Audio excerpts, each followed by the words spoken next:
Joseph Vijay Nan.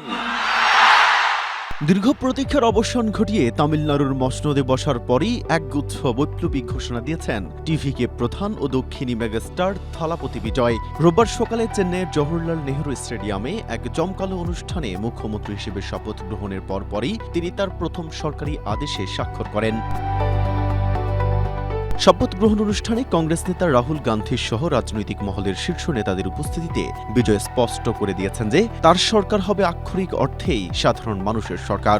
মুখ্যমন্ত্রী হিসেবে দায়িত্ব নিয়েই থালাপতি বিজয় রাজ্যের সাধারণ মানুষের জন্য প্রতি মাসে 200 ইউনিট পর্যন্ত বিদ্যুৎ সাশ্রয় বা বিনামূল্যে প্রদানের এক ঐতিহাসিক ঘোষণা দিয়েছেন।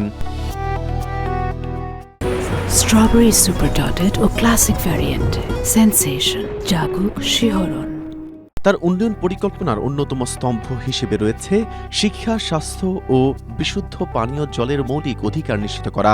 এছাড়া যুব সমাজকে রক্ষা করতে মাদকের বিরুদ্ধে বিশেষ অভিযান এবং নারীদের নিরাপত্তা রক্ষা একটি পৃথক বিশেষায়িত বাহিনী গঠনের প্রতিশ্রুতি দিয়েছেন তিনি।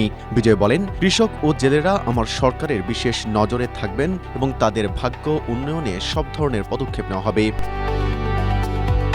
এক আবেগঘন বক্তব্যে বিজয় তার সংগ্রামী জীবনের স্মৃতিচারণ করে বলেন, আমি কোনো রাজকীয় পরিবার থেকে আসিনি। একজন সহকারী পরিচালকের ছেলে হিসেবে আমি জানি দারিদ্র্য আর ক্ষুধা কি।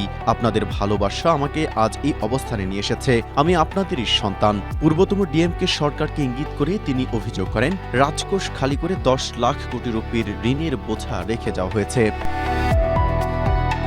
বিজয় দৃঢ়তার সাথে ঘোষণা করেন, জনগণের তহবিলের একটি পয়সাও কাউকে লুট করতে দেওয়া হবে না এবং আমরা কোনো ফাঁকা আশ্বাস দেব না।